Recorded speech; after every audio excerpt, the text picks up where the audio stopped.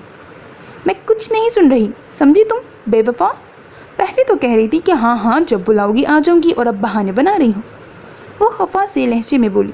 اچھا آ جاؤں گی، وہ ہار ماننے والے انداز میں بولی۔ سر، اس رپورٹ پر صابر انڈسٹریز نے فیڈ بیک دیا ہے، آپ فری ہو جائیں تو میں آپ کو ای میل کر دیتی ہوں۔ فخر کے سامنے اس وقت اس کی آپریشن مینیجر کسی نئے پروجیکٹ کو ڈسکس کرنے کے ساتھ ساتھ ایک پرانے پروجیکٹ کے بارے میں مطلع کر رہی تھی۔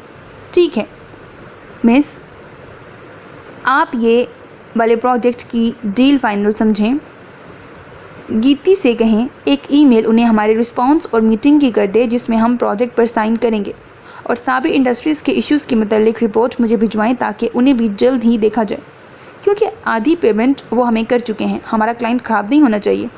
ایک ہاتھ سے مسلسل ہونے والے فون کو اٹھا کر ریسیور کان سے لگاتے وہ اسے ضروری ہدایات دے رہا تھا۔ ٹھیک ہے سر۔ وہ اسے مصروف دیکھ کر اٹھنے ہی والی تھی جب دوسری جانب بات کرتے اس نے اسے بیٹھے رہنے کا اشارہ کیا۔ وہ چپ چاپ بیٹھ کر اس کے فارغ ہونے کا انتظار کرنے لگی۔ جی گیتی، دوسری جانب اس کی سیکرٹری تھی۔ سر، کوئی ورید صاحب آپ سے ملنے آئے ہیں۔ آپ کے ساتھ اپائنٹمنٹ تو نہیں ہے، مگر وہ بضد ہیں کہ آپ سے ملنا ہے۔ شاید آپ کے دوست ہیں، گیتی پروفیشنل انداز میں اسے بتا رہی تھی۔ ارے بھیجیں انہیں اور ان کی شکل یاد کر لیں۔ میں جتنا بھی مصروف ہوں، میری اپائنٹمنٹ ہو یا نہ ہو، اس بندے کو آفس میں آتے ہی آپ نے سیدھا میرے آفس بھیج دینا ہے، وہ خوشگوار لہجے میں بولا۔ نار کو اتنا اندازہ ہو گیا تھا کہ وہ جس کسی کی بھی بارے میں بات کر رہا ہے یقیناً کوئی بہت پرانا دوست ہے۔ جی مس احسان، وہاں جو ریڈ والی فائل ہے وہ ابھی لے کر جائیں اور سب ڈیزائنز کو اچھے سے دیکھ کر آج ہی فائنل کریں۔ 2 دن سے یہ کام بھی پینڈنگ ہے۔ اپنے روم میں لگی فائلز کی شیلف کی جانب اشارہ کرتے ہوئے بولا۔ سر، نمبر بتائیں؟ وہ اپنی جگہ سے اٹھتے ہوئے بولی، کیونکہ وہاں 10-12 کی تعداد میں لال رنگ کی فائلز تھیں۔ 113 کوڈ نمبر ہے، وہ اپنے سامنے موجود فائل سے دیکھتے ہوئے بولا، جہاں سب فائلز کے نمبر اور ان کی ڈیٹیلز موٹے موٹے الفاظ میں لکھی ہوئی تھیں۔ وہ سر ہلاتے شیلف کی جانب بڑھی۔ اسی لمحے کوئی ہلکا سا نوک کر کے اندر داخل ہوا۔ نار کی دروازے کی جانب پشت تھی۔ آئیے آئیے چودھری صاحب، آج میرے آفس کو رونق کیسے بخشی؟ نار کا فائل پر رکھا ہاتھ لمحہ بھر کے لیے تھما۔ چودھری کے لفظ پر اس کی یادداشت کے پردے میں بڑی تکلیف دہ تصویر ابھری۔ سر جھٹک کر وہ اپنے کام میں مصروف رہی۔ بالکل ٹھیک، تم سناؤ۔ نار کو آواز جانی پہچانی لگی۔ فائل نکال کر مڑ کر ایک نظر آنے والے کو دیکھا۔ کریم کلر کے کرتے شلوار میں مخصوص انداز میں بالوں کو جیل سے سیٹ کیے اپنے مخصوص مغرور نقوش کے ساتھ وہاں آنے والا کوئی اور نہیں، اس کے سر ورید تھے۔ اس کا حلق تک کڑوا ہو گیا۔ سر، یہی ہے؟ ورید فخر سے بغل گیر ہونے کے بعد اس کی ٹیبل کے سامنے رکھی کرسیوں میں سے ایک پر ٹک رہا تھا کہ دائیں جانب سے آنے والی نسوانی آواز سن کر ٹھٹکا۔ کرسی پر بیٹھتے بیٹھتے نظریں گھما کر اس جانب دیکھا۔ نقاب میں موجود لڑکی کو متحیر نظروں سے دیکھا۔ آواز اسے سنی ہوئی محسوس ہوئی۔ نہ صرف آواز، بے تاثر اور ہر طرح کے احساس سے آری نظریں اسے چونکا گئیں۔ اس کی نظریں خود پر محسوس کر کے وہ اور جذبوز ہوئی۔ جی مس احسان، یہی فائل ہے۔ وہ بھی نار کی موجودگی وہاں فراموش کر چکا تھا۔ ٹھیک ہے سر، آپ جب فری ہو جائیں تب بتا دیجیے گا، میں تب تک باقی لوگوں سے ڈسکس کر کے اس کو فائنل کرتی ہوں۔ ورید کو بھرپور انداز میں نظر انداز کر کے اعتماد سے بولتی وہ کوئی اور نہیں، نار ہی تھی۔ ورید کو اب کسی بھی شک کی گنجائش نہیں تھی۔ وہ چہرہ موڑ چکا تھا، کسی قسم کی جان پہچان کا تاثر دیے بغیر۔ ٹھیک ہو گیا میم، تھینکس، اور گیتی سے کہیے گا کچھ اچھا سا بھجوائے، وہ بھی شاید اسے وہاں سے بھیجنے کی جلدی میں تھا۔ وہ سر ہلا کر وہاں سے نکلنے لگی جب دروازے سے گزرتے اپنے پیچھے ورید کی آواز سنی۔ تمہارے آفس میں نقاب پوش حسینائیں بھی ہوتی ہیں؟ ورید کی بات پر لاحول پڑتی وہ باہر نکلی جبکہ پیچھے ان دونوں کا قہقہا گونجا۔ بس یار، بہت اچھی ورکر ہے، اسی لیے ان کے حلیے پر کمپرومائز کرنا پڑا۔ بائی دی وے، تمہاری ہی یونی میں ہوتی ہیں؟ وہ کچھ یاد آنے پر بولا۔ جی، اور یہ نک چڑی میڈم میری اسٹوڈنٹ بھی ہوتی ہیں، وہ منہ بنا کر بولا۔ نہ کر یار، تو کیا اس نے تجھے پہچانا نہیں یا تو نے اسے؟ وہ حیرت سے بولا، کیونکہ دونوں نے اجنبیوں والے تاثرات ہی دیے تھے۔ دونوں نے پہچان لیا تھا، مگر اس پہچان کا اظہار کرنے کی دونوں طرف خواہش نہیں تھی۔ اس کے منہ بگاڑ کر کہنے پر وہ اب بھی حیران تھا۔ وہ کیوں؟ فخر اب کی بار الجھا۔ شاید میڈم خود کو کوئی توپ چیز سمجھتی ہیں۔ اب لڑکیاں میرے آگے پیچھے پھرتی ہیں تو اس میں میرا کیا قصور ہے؟ مگر ان میڈم کا کہنا ہے کہ یہ کوئی لوفر قسم کا ٹیچر ہے۔ بھائی تم اپنی شرافت رکھو اپنے پاس اور اچار ڈالو اس کا۔ نہ میں نے تمہیں گھاس ڈالی نہ ایسا کوئی ارادہ ہے، خواہ کے ایٹیٹیوڈ دکھاتی ہے۔ آج ہی جب وہ کلاس کی کسی لڑکی سے کوریڈور میں کھڑا بات کر رہا تھا تب نار کے یہ نایاب الفاظ اس کے کانوں میں پڑے۔ یار یہ فاریہ کو دیکھ کر ہر وقت سرورید کے آگے پیچھے پھرتی رہتی ہے۔ ضرور اور وہ ان سے کچھ فاصلے پر کوریڈور میں نیچے بیٹھی دیوار سے ٹیک لگائے نوٹس بنانے میں مصروف تھیں، ساتھ ایک نظر انہیں بھی دیکھا۔ ایسے لوفر ٹیچرز ہوں گے تو یونی کا یہی ماحول ہوگا۔ وہ دل کی بھڑاس نکال رہی تھی۔ اس کی آواز اتنی اونچی ضرور تھی کہ ورید تک پہنچ جاتی۔ وہ اپنی جگہ جل کے رہ گیا۔ تم سچ میں اپنے گریڈز خراب کرواؤ گی؟ ضرور اسے ٹوک کر بولی۔ اگر ٹیچرز کی خوشامدیں کر کے ہی گریڈز لینے ہیں تو اس سے بہتر ہے کہ میں ڈی گریڈ میں ہی ماسٹرز کروں۔ ویسے بھی میں اپنی ورتھ بڑھانے کے لیے یہ ڈگری لے رہی ہوں، ورنہ تم جانتی ہو کہ مجھے اس کی ضرورت نہیں۔ وہ صاف گوئی سے بولی۔ ہاں یعنی تیری اسٹوڈنٹ تجھے لوفر سمجھتی ہیں؟ انٹرسٹنگ۔ اس کی پوری بات سن کر فخر اپنا کہا نہ روک سکا۔ تو جانتا ہے مجھے ایسے لوگ سخت برے لگتے ہیں جو خود کو الگ ظاہر کرنے کے چکروں میں رہتے ہیں۔ چار میٹھے بول اس سے بولوں تو یہ میڈم بھی اور لڑکیوں کی طرح آگے پیچھے پھرتی نظر آئیں۔ وہ الگ بات ہے کہ ایسوں کو میں منہ ہی نہیں لگاتا۔ وہ رعونت بھرے انداز میں بولا۔ اتنا بڑا بول نہیں بولتے، آگے آ جاتا ہے۔ فخر نے نہ جانے اسے نصیحت کی تھی یا مذاق میں کہا تھا، وہ سر جھٹک کے رہ گیا۔ ویسے کب سے میڈم کام کر رہی ہیں یہاں؟ وہ پوچھے بغیر نہیں رہ سکا۔ یار اصل میں بابا کے کسی دوست کی جاننے والی ہیں تو بابا نے ہی اسے 2 سال پہلے یہاں رکھا ہے۔ ماں باپ ہے نہیں، ہاسٹل میں رہتی ہے بس، اور اس سے زیادہ کچھ نہیں پتا اس کے بارے میں۔ محنتی بہت ہے اور ٹیلنٹڈ بھی۔ اس کی بات پر وہ محض سر ہلا کر رہ گیا۔ اسے کوئی خاص دلچسپی نہیں تھی۔ اور تو سنا تیرے حالات کہاں تک پہنچے؟ وہ جس جانب اشارہ کر رہا تھا اسے سمجھ کر وہ مبہم سا مسکرایا۔ بہت فاسٹ لڑکی ہے بھائی، کل تو میرے گھر آنے پر تیار ہو گئی تھی۔ میں نے ہی روکا کہ ذرا حوصلہ کرو، بیڈ روم تک بھی لے جاؤں گا۔ وہ تفصیل بتانے لگا۔ آئی ٹولڈ یو، بندی بہت فٹ ہے۔ وہ اسے آنکھ مار کر بولا۔ دونوں کا کہا بھرپور تھا۔ یہ کیا کر دیا تم نے؟ کچھ دیر پہلے ہی وہ مارچ کو شہر کے ہاسپٹل چھوڑ کر حویلی آئے تھے۔ شیرو کو وہ مارچ کے پاس ہی چھوڑ آئے تھے تاکہ وہ ان کی غیر موجودگی میں اس کا دھیان رکھ سکے، مگر حویلی آتے ہی ایک نئی مصیبت ان کی منتظر تھی۔ مجھے سمجھ ہی نہیں آئی وہ کب گاڑی کے آگے آ گیا۔ نشے میں چور لہجہ ہی ملک ایاز کو سمجھا گیا کہ وہ کس وجہ سے اس بچے کو دیکھ نہیں پایا، اور پھر وہی ہوا جس کا انہیں ڈر تھا۔ شام سے پہلے جرگے کے معززین ان کے گھر موجود تھے۔ آپ کے بھائی نے بالکل اچھا نہیں کیا۔ کل اس بچے کے کل ہیں، پرسوں جرگہ بیٹھے گا۔ اگر اس نے بھاگنے کی کوشش کی تو کفارہ آپ کو بھرنا پڑے گا۔ ان کی بات پر تفکر کی لکیریں ان کے ماتھے پر نمودار ہوئیں۔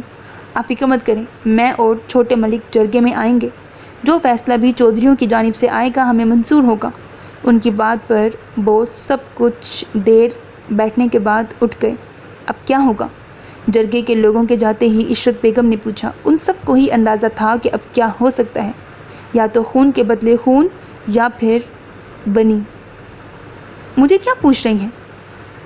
ان کو پوچھیں جو نشے میں دھت گاڑی چلا رہا تھا۔ وہ بھی دھاڑے۔ سب عورتیں زنان خانے میں موجود تھیں۔ میں نشے میں نہیں، غصے میں دھت تھا۔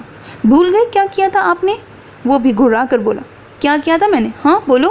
ایک معصوم پر گولی چلاتے شرم نہیں آئی تمہیں؟ وہ بھی دو بدو بولے۔ ایک کمین کے لیے آپ نے مجھے ملازموں کے سامنے مارا، میرا گریبان پکڑا اور کہہ رہے ہیں کہ کیا کیا ہے میں نے؟ وہ بدلحاظی سے بولا۔ بس کر دو تم دونوں، عشرت بیگم زور سے بولی۔ یہ پرسوں جرگے جائے گا اور اگر اس بار آپ نے اس کے گناہوں کی پردہ پوشی کرنے کی کوشش کی تو اچھا نہیں ہوگا۔ وہ ماں کو تنبیہ کر کے غصے سے ملک سرفراز کو دیکھتے وہاں سے نکل گئے۔ سنو، وہ زنان خانے کے قریب سے گزر رہا تھا جب نشرہ کی آواز سن کر رکا۔ پشت پہ ہاتھ باندھ کر نظریں جھکائے کھڑا رہا۔ کتنے شریف لگتے ہو اس طرح کھڑے ہوئے، معصوم سے جس کے منہ میں زبان بھی نہ ہو۔ اس لمحے یوں کھڑا وہ اسے واقعی بڑا معصوم سا لگا۔ مارچ کے چہرے پر مخصوص سی مبہم مسکراہٹ ابھری جو باقیوں کو تو بے حد اچھی لگتی تھی مگر نشرہ کو آگ لگا دیتی تھی۔ کیا میری تعریفیں کرنے کے لیے آپ نے مجھے روکا ہے؟ پلیز جتنی بھی کرنی ہے ذرا جلدی کریں، مجھے ضروری کام ہے۔ اس کے چڑانے کا کوئی موقع وہ ہاتھ سے جانے نہیں دیتا تھا۔ اتنے ہی تم کرس ایونز، وہ منہ بگاڑ کر بولی۔ اوہ، یعنی انڈین موویز کے بعد اب آپ نے ہالی ووڈ کی موویز بھی دیکھنا شروع کر دی ہیں۔ وہ جانتا تھا اب وہ مزید بھڑکے گی۔ ہاں دیکھوں گی، اور شاید ایک دن فلموں میں کام بھی کرنے لگوں۔ تمہیں کیا تکلیف ہے؟ جس بات کے لیے روکا تھا وہ تو اب کہیں پیچھے رہ گئی تھی۔ دونوں کی ازلی دشمنی شروع ہو چکی تھی۔ اس کے جواب پر اب کی بار مارج کے چہرے پر ناگوار تاثرات ابھرے۔ نظریں اٹھا کر سلگتی نظروں سے اس کے حسین مکھڑے کو دیکھا۔ اب آپ صرف ملک ایاز کی بیٹی نہیں، میری منکوہاں بھی ہیں، سوچ سمجھ کر بولا کریں۔ گہرا سنجیدہ سرد لہجہ اور نظریں اس کی ریڑھ کی ہڈی میں پھرپھری سی دوڑا گئیں۔ اوہ، بڑی خوش فہمیاں نہیں ہوگی تمہیں؟ وہ اس کا مذاق اڑا کر بولی۔ اگر اس کاغذ کے ٹکڑے پر سائن کرنے کے بعد بھی آپ کو یہ غلط فہمی ہے کہ اب آپ جو چاہیں کریں گی اور آپ کو پوچھنے والا کوئی نہیں ہوگا، تو بہتر ہے کہ آپ اپنا علاج کر لیں۔ ہولے سے اس کے نزدیک ہو کر اس کی جانب جھکتے وہ اسے بہت کچھ پاور کروا گیا تھا۔ نشرہ تو چند لمحے اس کے لہجے کی گمبھیرتا پر چپ ہی رہ گئی۔ تم مجھے اس پیپر کی بنیاد پر بلیک میل نہیں کر سکتے، اس کے لہجے کا سحر توڑ کر اس سے پیچھے ہوتے کمزور لہجے میں بولی۔ مارج ایسے مسکرایا جیسے کسی بچے کی بات پر مسکرایا جاتا ہے۔ جائز رشتے بلیک میل نہیں کرتے۔ یہ لولی لنگڑی بیساکھیاں ناجائز رشتوں کو چاہیے ہوتی ہیں۔ پیچھے ہٹ کر کھڑے ہوتے اس کی نظریں دوبارہ جھک چکی تھیں۔ خیر، یہ سب تو مجھے ڈیسائیڈ کرنا ہے کہ جس رشتے کو لے کر تم میرے سر پر چڑھنے کی کوشش کر رہے ہو اسے کب اور کس لمحے توڑنا ہے۔ فی الحال تمہیں یہاں روکنے کا مقصد اتنا تھا کہ کل میری دوست نار کو شہر سے لے آنا۔ بھائی کی شادی وہ اٹینڈ کرے گی۔ اپنے دل میں پنپتے بہت سے جوابات کو دل میں رکھتے وہ اصل بات کی جانب آئی، جس وجہ سے وہ اسے روکنے کی غلطی کر چکی تھی۔ جو حکم آپ کا؟ وہ تابعداری سے بولا۔ یہی تابعداری اس وقت بھی مجھے چاہیے ہو کہ جب یہ رشتہ میں ختم کروں گی۔ وہ جاتے جاتے بھی اسے اپنی حیثیت جتلانا نہیں بھولی۔ شوہر سے اتنی توقعات نہیں لگانی چاہیے، ضروری نہیں کہ وہ ہر امید پر پورا اترے۔ مسکراہٹ ہونٹوں پر روکتے نظر اٹھا کر اسے چیلنج کرتی نگاہوں سے دیکھتا وہ اسے ہمیشہ کی طرح بے حد برا لگا۔ شوہر مائی فٹ، وہ غصے سے مٹھیاں بھینچ کر بولی۔ نا، اتنا غصہ نہیں کرتے، دیکھیں آپ کے حسین چہرے پر جھریاں پڑ جائیں گی۔ نچلا ہونٹ دانتوں میں دباتا وہ پھر سے اس پر چوٹ کر کے جا چکا تھا۔ وہ غصے سے پیچ و تاب کھاتی اس کی پشت کو گھورتی رہی۔ سر، میں کم ان؟ اسے 2 دن کے لیے چھٹی چاہیے تھی۔ باقی سب ٹیچرز کو تو وہ انفارم کر چکی تھی اور ان سے چھٹی اپروو کروا لی تھی، مگر سب کی طرح اسے ورید کے آفس بھی جانا تھا۔ یس، کم ان؟ مصروف سے انداز میں وہ اسے اندر آنے کا عندیہ دے چکا تھا۔ فخر کے آفس میں اسے دیکھ لینے والی بات کا حوالہ اس نے اگلے کسی بھی دن اسے نہیں دیا۔ نار ریلیکس تھی کہ اس نے اس بارے میں کسی قسم کی کوئی بات نہیں کی۔ جی فرمائیں۔ چند پل کے لیے لیپ ٹاپ سے نظر ہٹا کر اس نے سامنے موجود نار احسان کو ہمیشہ کی طرح سر سے پاؤں تک دیکھا۔ وہ سٹ پٹائی، ایسا لگتا تھا اتنی بڑی چادر کے اندر تک اس کی نظریں گھس رہی ہوں یا پھر وہ کسی کھوج میں ہو۔ اسے تو ایسا ہی محسوس ہو رہا تھا جب سے حقیقت معلوم ہوئی تھی۔ وہ اب اور بھی اسے اگنور کرتی تھی، مگر استاد ہونے کے ناطے کس حد تک اگنور کر سکتی تھی؟ فرمائیں، یا آج یہیں اسی حالت میں سونے کا ارادہ ہے؟ اس کی مسلسل خاموشی پر وہ تڑک کر بولا۔ پریزنٹیشن تیار کرتے وہ ڈسٹرب ہوا تھا۔ کل اس نے ایک سیمینار اٹینڈ کرنا تھا اور اس میں پریزنٹ بھی کرنا تھا۔ ابھی بھی وہ اسی پر کام کر رہا تھا۔ سر، وہ مجھے 2 دن کی لیو چاہیے، منڈے کو میں آ جاؤں گی۔ وہ تیزی سے بولتے ساتھ ہی ہاتھ میں تھامی درخواست فارم سے نکال کر ایک پیپر اس کے سامنے کیا۔ سب ٹیچرز اپنے اپنے دستخط کر چکے تھے، اب صرف وہی رہ گیا تھا۔ کیوں؟ درخواست ہاتھ میں پکڑ کر اس پر ایک نظر ڈالنے کے بعد اب اس کی کھوجتی نظریں اس کے چہرے پر ٹکیں۔ سر، وہ گاؤں جانا ہے، میرے کزن کی شادی ہے۔ اس نے جھوٹ کا سہارا لیا۔ میری اطلاع کے مطابق آپ کی کوئی فیملی نہیں ہے۔ وہ فخر سے لی جانے والی رپورٹ کے مطابق اسے جتا کر بولا۔ وہ لمحہ بھر کے لیے چپ ہوئی۔ آپ میرے بارے میں انفارمیشن اکٹھی کرتے پھر رہے ہیں؟ وہ بھی ہر جھجک بالائے طاق رکھ کر اس کی گہری بولتی آنکھوں میں دیکھ کر بولی، جی بالکل، اتنی ہی اہم شخصیت ہے نا آپ جن کے بارے میں میں یعنی کہ میں ورید چودھری پتہ کرواتا پھروں گا۔ وہ استہزائیہ انداز میں بولا۔ اب تو کسی شک کی گنجائش نہیں تھی۔ اس کی نظروں کا رنگ بدلا۔ کیا پتہ ضرورت پڑ ہی گئی ہو یا عنقریب پڑ جائے۔ اب کی بار اسے نار کی نظریں بے خوف لگیں۔ Excuse me? وہ الجھا۔ نتھنگ، میری دوست کے بھائی کی شادی ہے جو گاؤں گئی ہوئی ہے، اس کی شادی پر جا رہی ہوں۔ اب کی بار اس نے صاف کوئی سے کام لیا تو جھوٹ بولنے کی کیا ضرورت تھی؟ وہ لمحوں میں اس کی نظروں کے اس بے خوف تاثر کے سحر سے باہر نکلا۔ کیونکہ ٹیچرز اتنی آسانی سے پھر لیو نہیں دیتے۔ وہ لہجے کو بہت حد تک متوازن کر چکی تھی۔ اور اگر میں اب لیو نہ دوں؟ پین ہاتھ میں پکڑتے اسے گھمایا۔ پھر میں یہی سمجھوں گی کہ جھوٹ کی وقت سچ سے زیادہ ہے۔ اس کا جواب ورید کو اس کے بارے میں سوچنے پر مجبور کر دیتے تھے۔ عجیب جگسو پزل لڑکی تھی۔ ایسی گہری بات کر دیتی کہ وہ کتنے ہی پل اس کی گہرائی کو ناپنے میں لگا رہتا۔ نہیں خیر، اب ایسا نہیں، آپ نے سچ بولا اسی لیے آپ کو لیو دے دیتا ہوں۔ کیا یاد رکھیں گے؟ وہ مزاح کے عنصر میں بولا۔ یاد تو واقعی رکھا ہے آپ کو۔ وہ ہولے سے بڑبڑائی۔ کچھ کہا آپ نے؟ اس کی تیز سماعتیں اس کا پورا جملہ تو نہ سن سکیں مگر کچھ الفاظ پلے پڑے، مگر وہ بھی ادھورے، اور ادھوری باتیں ہمیشہ الجھا دیتی ہیں، جیسے ورید کو اس لمحے مزید الجھا گئی۔ نہیں سر، تھینکس بولا تھا، وہ بات بنا کر بولی۔ اس سے درخواست لے کر اسے ایڈمن آفس میں جمع کروانا تھا۔ درخواست پکڑتے ہی وہ اس کے آفس سے تیزی سے باہر نکلی۔ وہ کتنی ہی دیر اس کے سحر میں جکڑا رہا، پھر سر جھٹک کر خود کو اس کی سوچ سے باہر نکالا۔ اس لمحے وہ کسی بھی باڈی گارڈ کے بغیر اکیلا اسے لینے آیا تھا۔ نشرہ اسے فون کر کے بتا چکی تھی کہ وہ تیاری کر لے، شام میں مارج اسے لینے آئے گا۔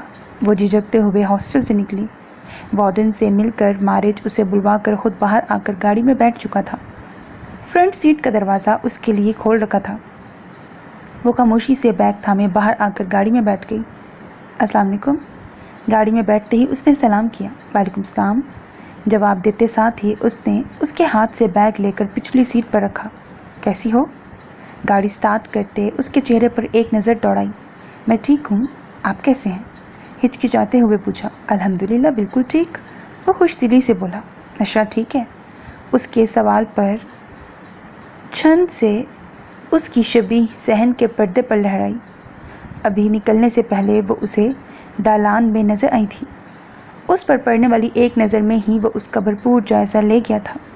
پیلے اور گلابی جوڑے میں ملبوس نیٹ کا دوپٹہ شانوں پر ٹکائے کسی کزن سے لڑتی ہوئی نظر آئی۔ ٹھیک ہے بی بھی، اس کا لہجہ سادہ تھا۔ وہ بہت بے وقوف ہے، جانتی ہی نہیں کہ اس کا بھلا کس میں ہے۔ نہ جانے وہ کیوں اس سے یہ سب کہہ رہی تھی۔ نہیں خیر، اب اتنی بھی بے وقوف نہیں ہے۔ خیر ان کا ذکر چھوڑو، اس وقت صرف اپنی بات کرو۔ وہ اسے ٹوک گیا۔ آپ کو میرے بارے میں کیسے پتہ چلا؟ وہ حیران تھی۔ وہ جو ساری دنیا سے چھپ چکی تھی، مارج نے اسے کیسے پا لیا تھا؟ تم سے تو کبھی غافل رہا ہی نہیں۔ اس کے لہجے میں نار کے لیے محبت ہی محبت تھی۔ وہ لمحے بھر کو چپ رہ گئی۔ کچھ دیر بعد ہی اس کی گاڑی ایک مہنگے ہوٹل کے سامنے رکی۔ ہم یہاں کیوں آئے ہیں؟ وہ حیران سی اس کی جانب دیکھنے لگی۔ پھر نہ جانے کب یہ موقع ملے، سوچا تمہارے ساتھ ایک کپ چائے پی لی جائے۔ پہلی بار تم یوں اکیلی میرے ساتھ موجود ہو، ایک چھوٹی سی ٹریٹ تو بنتی ہے نا۔ اس کی بات پر نار کی آنکھوں میں بے اختیار آنسو آئے۔ کب سوچا تھا کہ زندگی میں اب کبھی کوئی اپنا ملے گا۔ میں تو نقاب میں ہوں، آپ کو کسی نے ایسے میرے ساتھ دیکھ لیا تو؟ وہ اپنا ڈر بیان کر گئی۔ مجھے تو کبھی بھی اس بات سے ڈر نہیں لگا کہ اگر ہمارا رشتہ ڈسکلوز ہو گیا تو کیا ہوگا۔ تم اپنے اس بے معنی ڈر کو پس پشت ڈالو اور اس وقت کو انجوائے کرو، وہ اسے سمجھانے والے انداز میں بولا۔ اس کے لہجے کا مان نار کو مزید کچھ کہنے سے روک گیا۔ چلو، اسے اترنے کا اشارہ کیا۔ تھوڑی ہی دیر بعد وہ دونوں ہوٹل کے اندر موجود 2 کرسیوں والی ٹیبل پر آمنے سامنے بیٹھے تھے۔ چائے کے ساتھ سینڈوچز کا آرڈر دے کر وہ دونوں ادھر ادھر کی باتیں کرنے لگے۔ خیریت، آج بڑے دنوں بعد تم نے یاد کیا۔ نہ جانے کیوں یونی سے آنے کے بعد ایک پل کو بھی وہ نظریں اس کے ذہن سے نہیں ہٹی تھیں۔ کیوں دل اس کی جانب کھنچ رہا تھا، اسے سمجھ نہیں آ رہی تھی۔ کسی آنکھوں پر وہ یوں دل ہار جائے گا، اس کے کبھی وہم و گمان میں بھی نہ تھا۔ آخر تنگ آ کر اس نے ردا کو فون کیا۔ ہاں، سوچا آج شام کی چائے تمہارے ساتھ پی جائے۔ اس کی بات پر وہ کھل سے اٹھی۔ صرف چائے؟ اس کے سوال پر وہ بیزار سا ہوا۔ نہیں، مطلب آج کی تمام شام۔ اس نے تصحیح کی۔ اوکے، وقت اور مقام بتا دو، میں آ جاؤں گی۔ وہ فوراً تیار ہوئی۔ کچھ ہی دیر بعد اسٹائلش سی بلیک شلوار قمیص میں بالوں کو جیل سے سیٹ کیے نک سکسا وہ تیار تھا۔ دونوں مقررہ وقت پر پہنچ چکے تھے۔ تم شلوار قمیض اتنی کیوں پہنتے ہو؟ ہیلو ہائی کے بعد وہ اس سے سوال کیے بنا نہ رہ سکی۔ گو کہ اسے یہ لباس بہت آکورڈ لگتا تھا، مگر برید پر ایسا جچتا تھا کہ وہ سراہے بنا نہ رہتی تھی۔ میرا پسندیدہ لباس ہے۔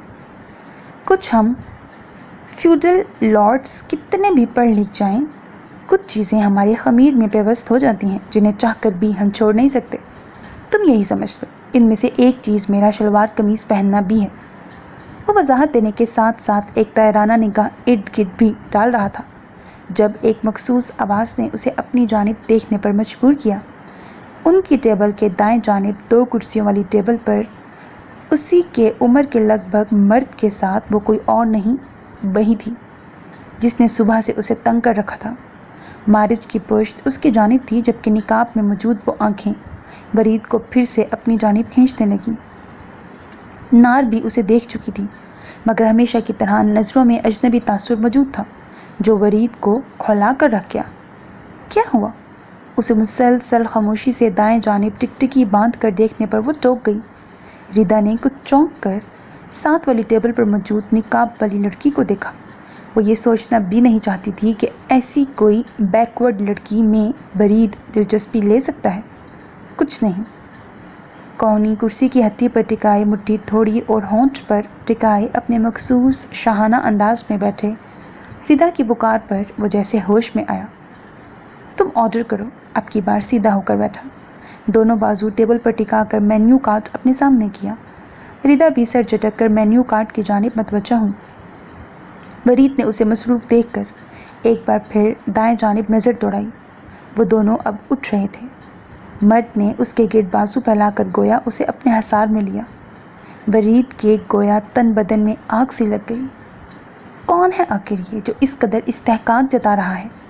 اس کے مطابق تو آج وہ نشرہ کے بھائی کی شادی اٹینڈ کرنے جا رہی تھی، پھر یوں ایک مرد کے ساتھ۔ اس نے شعلہ بار نگاہوں سے ان دونوں کی پشت کو گھورا۔ ٹھیک ہے یہ مینیو۔ ردا شاید اس سے کچھ پوچھ رہی تھی۔ ہاں ہاں ٹھیک ہے۔ وہ چونک کر اس کی جانب متوجہ ہوا۔ مجھے تمہاری طبیعت کچھ ٹھیک نہیں لگ رہی۔ اسے مسلسل گوں کی کیفیت میں دیکھ کر آخر اسے کہنا پڑا۔ نہیں، میں ٹھیک ہوں۔ پیشانی رگڑتے وہ اسے ٹالنے والے انداز میں بولا، فوراً خود کو کمپوز کیا۔ اس دن کے بعد سے سغرا بیگم کی کوشش رہی کہ وہ بچی دوبارہ ورید کے سامنے نہ آئے۔ انہی دنوں اس کو پڑھنے کے لیے باہر بھیج دیا گیا تاکہ نہ وہ یہاں رہے نہ مزید کسی گناہ کا مرتکب ہو۔ میں نے بات کر لی ہے، تم باہر ماموں کے پاس پڑھنے جا رہے ہو۔ ویکینڈ پہ جب وہ ہاسٹل سے حویلی آیا وہ اسے اطلاع دینے لگی۔ ٹھیک ہے۔ اس نے ماں کی بات کو نارمل انداز میں لیا۔ مجھے فون پر اس کے بارے میں اپڈیٹ کرتی رہیے گا۔ وہ اپنی کتابیں سامنے پھیلائے بولا۔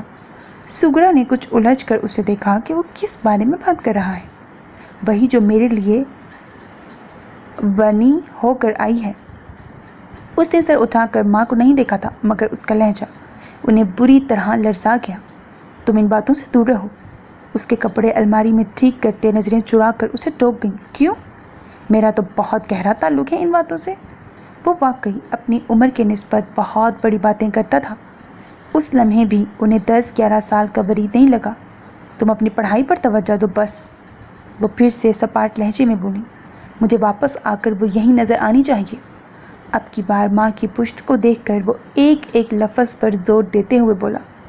وہ یہیں ہے، کہیں نہیں جا رہی، نہ جا سکتی ہے۔ وہ چڑ کر مڑی، غصے سے اس کی جانب دیکھا۔ وہ سر جھٹک کر اپنی کتاب کھول چکا تھا۔ جرگہ فیصلہ کرنے کے لیے تیار بیٹھا تھا۔ ایک جانب ملک کے لوگ بیٹھے تھے تو دوسری جانب چودھری۔ آمنے سامنے بیٹھے چودھری ملک ایک دوسرے کو گھور رہے تھے۔ تو آپ لوگوں کا کیا فیصلہ ہے؟ آخر جرگے کے معززین میں سے ایک نے چودھریوں سے سوال کیا۔ آپ جانتے ہی ہیں کہ یہ سب واقعہ کیسے اور کس طرح پیش آیا۔ ان کی جانب سے ایک بندے نے تمہید شروع کی۔ جی میرا خیال ہے سب دہرانے کا فائدہ نہیں، ہم سب آپ کے دکھ میں برابر کے شریک ہیں۔ اس وقت ہم سب آپ کا فیصلہ سننے کے لیے بیٹھے ہیں۔ آپ نے صلاح مشورے سے جو بھی فیصلہ کیا ہے ملکوں کو وہ قبول کرنا ہوگا۔ انہوں نے ایک تیکھی نظر ملک سرفراز اور ملک ایاز پر ڈالی۔ ملک ایاز نے سر ہلا کر ان کے فیصلے کی گویا تائید کی۔ ہم خون بہا نہیں چاہتے۔ چودھری وجاہت کی بات پر ملک سرفراز نے جھٹکے سے سر اٹھایا۔ ملک ایاز کی آنکھوں میں بھی خوف کے سائے لہرائے۔ ہمیں ملک سرفراز کی بڑی بیٹی زرناب اپنے بیٹے برید چودھری کے لیے بنی میں چاہیے۔ ملک سرفراز کے خوف سے سفید پڑتے چہرے کو تنزیہ نظروں سے دیکھتے وجاہت علی چودھری نے اپنا فیصلہ سنایا۔ لیکن وہ بے قصور ہے۔ ملک سرفراز کو شاید پہلی بار کسی تکلیف کا احساس ہوا تھا، پہلی بار اس کے دل پر ہاتھ پڑا تھا۔ اپنی 4 سالہ بیٹی زرناب کا چہرہ نظروں میں لہرایا۔ اسے تو معلوم بھی نہیں تھا ایسی گندی رسومات کا۔ بے قصور تو میرا بیٹا بھی تھا۔ وہ گررائی۔ ہم نے اپنا فیصلہ سنا دیا ہے اور آپ نے ہی کہا تھا کہ ملکوں کو ہمارے فیصلے پر اعتراض نہیں ہوگا۔ ابھی تو شکر کریں ایک ہی بچی بنی کے لیے مانگی ہے، 2 نہیں۔ اس کے شفاق انداز پر ملک سرفراز بھڑک گیا۔ بکواس بند کرو، میں منہ توڑ دوں گا تمہارا۔ وہ غصے سے چلایا۔ ملک ایاز نے اس کے کندھے پر ہاتھ رکھ کر اسے پرسکون کیا۔ غصے سے کام مت لو، ہمیں آپ کا فیصلہ منظور ہے۔ اس وقت یہاں جنگ و جدل کرنے کا مطلب حالات مزید بگاڑنا تھے۔ آپ کی بیٹی نہیں ہے نا، وہ اسی لیے تکلیف نہیں ہو رہی آپ کو۔ وہ ان کا ہاتھ جھٹک کر پھنکارا۔ اولاد چاہے اپنی ہو یا کسی اور کی، تکلیف ایک سی محسوس ہوتی ہے۔ تم تو اپنی عیاشیوں میں گم تھے، تمہاری اولاد کو بھی تمہارے حصے کا پیار میں نے دیا ہے۔ ان کی آواز میں موجود نمی محسوس کر کے وہ خاموش ہو گیا۔ شاید کسی کی آہ لگی ہے۔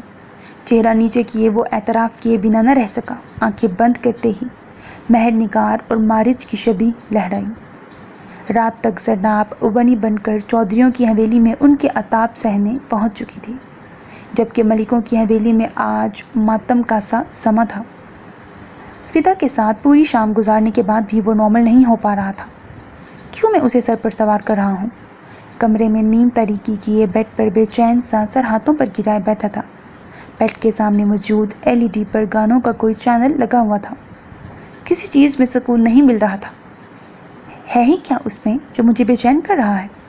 غصے سے خود سے سوال جواب کر رہا تھا۔ وہ میرا سٹینڈرڈ نہیں ہے، خود کو جیسے یاد دلا رہا تھا۔ اس کے دماغ میں چلتی سوچوں کی یلغار کا خاتمہ موبائل پر اس کے خاص بندے کی آنے والی کال سے ہوا۔ ہیلو، کیا خبر ہے؟ وہ گمبھیر آواز میں بولا۔ سر، صفورہ خالہ کی بیٹی کے گھر کا پتہ چل گیا ہے۔ اس کی اطلاع پر اس کی آنکھوں میں الگ ہی چمک ابھری۔ شاباش!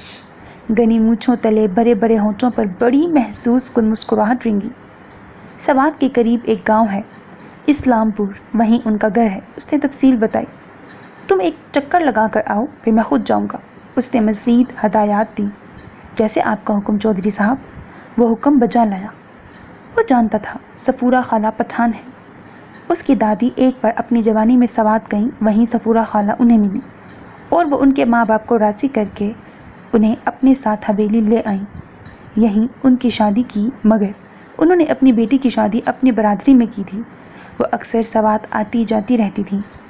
تمہیں تو ڈھونڈ کے رہوں گا، وہ زرناب کے ہیولے سے مخاطب ہوا۔ تخیل میں وہی چھوٹی بچی تھی۔ اس دن ان دونوں کی آنکھ مچولی کا کھیل نشرہ بھول چکی تھی، لیکن آج مارج کو اکیلے نار کو لاتے دیکھ کر وہ پھر سے شک میں پڑ چکی تھی۔ ان سب کو لانے پر بھی وہ اپنے ساتھ باڈی گارڈز لے کر جاتا تھا، تو پھر اس کی دوست کے لیے یہ الگ سا رویہ کیوں؟ اندرونی حصے سے نکل کر وہ ڈرائیو وے کے قریب آئی جہاں مارج نے گاڑی کو روکا۔ اس میں سے نکلتے مارج اور نار نے نشرہ کو نہیں دیکھا تھا۔ مارج کے چہرے پر بڑی محصور کن مسکراہٹ تھی۔ ایسی مسکراہٹ تو نشرہ نے بہت کم اس کے چہرے پر دیکھی تھی۔ آخر ایسا کیا تعلق پنپ رہا تھا؟ ان کے بیچ کے حالات اس حد تک آ گئے تھے؟ اور نار، اگر وہ مارج کو پسند کرتی تھی تو اس نے نشرہ سے یہ بات کیوں چھپائی؟ اور مارج، اگر وہ اسے پسند کرتا تھا تو اس کے ساتھ نکاح کا ڈرامہ کیوں؟ نار کے آنے پر خوش ہونے کی بجائے وہ غم و غصے کی تصویر بن گئی تھی۔ مارج نے نار کو اس کا بیگ تھما کر جوں ہی مڑ کر زنان خانے سے ملازمہ کو آواز دینی چاہی۔ اندرونی حصے کی جانب جانے والی سیڑھیوں پر نشرہ کو ساکن دیکھ کر وہ پل بھر کے لیے ٹھٹکا۔ نار کا وجود مارج کے لمبے چوڑے وجود کے پیچھے تھا، اسی لیے وہ بھی نشرہ کو دیکھ نہیں پائی۔ بی بی، یہ آپ کی دوست۔ ہاتھ باندھ کر اپنے مخصوص انداز میں سر نیچے کر کے نظریں جھکاتے وہ نار کے آگے سے ہٹا۔ نار اسے دیکھ کر تیزی سے اس کی جانب بڑھی۔ مارج بھی ان کے قریب سے گزر کر مردان خانے کی جانب بڑھنے لگا۔ لگتا ہے آج ہر خوف و خطر سے آزاد ہو کر میری دوست کو لینے گئے تھے، کوئی گن مین ساتھ نہیں؟ اس کے طنز پر مارج بری طرح ٹھٹکا۔ نار بھی اس کا لیے دیے والا انداز دیکھ کر کچھ چونک گئی۔ گن مین کے بغیر ہی بحفاظت آپ کی دوست کو پہنچا دیا ہے، وہ وضاحت ہی دینے لگا۔ وہی تو۔ خیر، تم سے بعد میں بات کروں گی۔ نار چلو، تمہیں باقی سب سے ملواؤں۔ مارج کو تو اچھے سے جان ہی گئی ہو۔ اسے بازو سے تھامے وہ اندر کی جانب بڑھی، مگر ایک اور گہرا وار کرنا نہیں بھولی۔ مارج نے بمشکل مٹھیاں بھینچ کر اپنا غصہ کنٹرول کیا۔ وہ یقیناً اپنی کم عقلی کے باعث ان دونوں کے بارے میں کچھ اور ہی سمجھ بیٹھی تھی۔ نان سینس۔ مارج دل ہی دل میں اس کی عزت افزائی کر چکا تھا۔ اندر بڑھتے کیا کیا یاد نہیں آیا تھا۔ اماں سائیں، یہ مارج کو میں بھائی کہہ لوں؟ بچوں سی آواز میں وہ اشتیاق سے بولی۔ ہاں، مگر دادی سائیں کے سامنے نہ کہنا، انہیں اچھا نہیں لگے گا۔ ماں نے ٹوکا۔ وہ اپنی 2 پونیوں والا سر ہلا کر بولی۔ آنکھیں نم ہوئیں، ایسا لگا وہ منظر ابھی تو یہیں کہیں تھا جب اس نے پہلی بار مارج کو تایا سائیں کے ہمراہ اس حویلی میں آتے دیکھا تھا۔ چلو نا نشرہ، مارج بھائی کو بھی اپنی گڑیا کی شادی میں بلاتے ہیں۔ وہ دونوں اپنی گڈے گڑیا کی شادی کرنے میں مصروف تھیں۔ نہیں، دادی سائیں اور پھپھو سائیں کہتی ہیں وہ گندا لڑکا ہے، ہم کیوں اسے اس شادی میں بلائیں؟ وہ ناک چڑھا کر بولی۔ زرناب منہ بنا کر رہ گئی۔ وہ آج بھی مارج کے بارے میں یہی رائے رکھتی تھی۔ مارج بھائی، یہ شربت پی لیں۔ وہ اپنا گلاس چپ کر کے گرمی میں بیٹھ کر کتاب پڑھتے مارج کے پاس لے کر آئی۔ گڑیا، تم نے پی لیا؟ روز کی طرح اس نے وہی سوال دہرایا۔ یہ اس کی سوتیلی بہن تھی، مگر مارج کی طرح وہ بھی اس کی جانب کھینچی چلی آتی تھی۔ ہاں نا، وہ جھٹ سے اپنی 2 پونیوں والا سر ہلا کر بولی۔ آپ میرے بھائی ہو نا؟ اسے بھائی کا بہت شوق تھا، جیسے نشرہ کے بڑے بھائی اسید بھائی اور صابر بھائی تھے۔ ہاں، میں تمہارا ہی تو بھائی ہوں۔ وہ اس کے پاس بیٹھی مزے سے باتیں کرنے میں مصروف تھی۔ نشرہ کے بھائی مت بننا، بس میرے بھائی بننا، وہ فہمائشی انداز میں بولی۔ مارج اس کی تنبیہ پر مسکرائے بنا نہ رہ سکا۔ نہیں، میں اس نکچڑی کا بھائی کبھی بھی نہیں بن سکتا، میں تو اپنی اس پری جیسی نار کا ہی بھائی بنوں گا۔ اس کی فرمائش پوری کرتے اس نے اسے پیار کا نام بھی دے دیا۔ زرناب خوشی سے پھولے نہ سمائی، اور چند دن بعد ہی مارج کو علم ہوا اس کے باپ کی غفلت کے باعث وہ پیاری سی گڑیا بنی ہو چکی ہے۔ اس رات وہ اپنی ماں کے مرنے کے بعد دوسری بار شدت سے رویا تھا۔ کیا میرا ہر رشتہ مجھ سے یوں چھین لیں گے؟ دوسری بار اس نے اللہ سے شکوہ کیا تھا۔ چند ہی دن گزرے تھے جب اس نے دل میں مصمم ارادہ کیا اور چودھریوں کی حویلی کا پتہ کرتا اپنی گڑیا کو دیکھنے کی چاہ میں وہاں پہنچ چکا تھا۔ کیا چاہیے؟ دروازے کے باہر کھڑے گارڈز نے پوچھا۔ کھانے کو کچھ ہے؟ وہ فقیر نہیں تھا، مگر بہن کی جھلک کے لیے سائل بن گیا۔ ٹھہرو، میں اندر سے لے کر آتا ہوں، تم ادھر ہی رہنا۔ اس کی بات پر یکدم اس نے آگے بڑھ کر اس کا ہاتھ تھاما۔ بہت دور سے چل کر آ رہا ہوں، کیا کچھ دیر کے لیے اندر بیٹھ سکتا ہوں؟ اسے سمجھ نہیں آئی وہ کیسے اندر جائے، لہٰذا بہانہ بنایا۔ بچہ سمجھ کر اس چوکی دار نے بھی اندر بلا لیا۔ وہ بڑے سے باغ کے ایک جانب جامن کے بڑے سے درخت کے ساتھ ٹیک لگا کر ادھر ادھر دیکھنے لگا۔ کچھ ہی دیر بعد بائیں جانب اسے ملازموں کے کوارٹر میں سے ایک عورت اور اس کے ساتھ زرناب روتی ہوئی نظر آئی۔ وہ عورت اسے بہلاتی ہوئی کوارٹرز کی جانب لے گئی۔ ماریج کے دل کو گویا کسی نے مٹھی میں جکڑا۔ ماں اور تایا کے بعد ایک وہی تو تھی جو سچے دل سے اس کی جانب بڑھی تھی، اسے محبت دی تھی، رشتے کا مان دیا تھا، اور وہ آج اس کے لیے کچھ نہ کر سکتا تھا۔ بھاری دل لیے وہ وہاں سے اٹھ کر چلا گیا، مگر دل میں پکا ارادہ کر لیا کہ اس کی خبر گیری کرتا رہے گا۔ پھر اکثر ہی وہ اس حویلی کے آس پاس رہنے لگا۔ چند دن میں ہی ملک ایاز کو اس بارے میں معلوم ہو گیا۔ انہوں نے اسے اپنے کمرے میں بلوایا۔ کیوں بار بار اس کے پاس جا رہے ہو؟ کوئی بھی تمہید باندھے بنا وہ سیدھا اصل بات کی جانب آئے۔ وہ بہن ہے میری۔ وہ ان سے ہر طرح کی بات کر لیتا تھا۔ اگر کسی کو معلوم ہو گیا کہ تم اس حویلی سے آتے ہو تو وہ اس کا جینا اور حرام کر دیں گے۔ بنی کی خبر گیری نہیں کی جاتی۔ وہ اسے سمجھانے والے انداز میں بولے، میں ایسی کسی رسم کو نہیں مانتا۔ وہ بہن ہے میری اور مجھے ہر حال میں اس کی خبر رکھنی ہے۔ وہ پہلی بار ان کے سامنے یوں ضد لگا کر بیٹھا تھا۔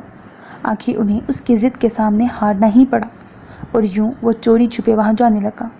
چند ایک بار دن کے اجالے میں جا کر حویلی کے اندر کے راستوں سے واقف ہو گیا۔